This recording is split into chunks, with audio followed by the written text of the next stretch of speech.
बिना कोई महान नहीं।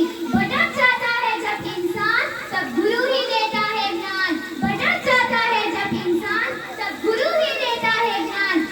मारा जीवનમાં મારા સૌ પ્રથમ ગુરુ મારા માતા પિતા છે।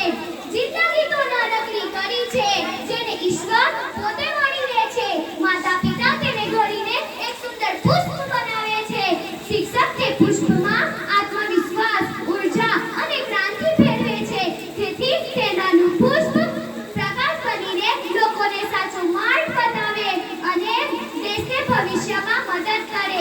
જીવન આપે તે માતા પિતા, જીવન આપે તે માતા પિતા અને તેને કઈ રીતે જીવવું તે શીખવે તે ગુરુ।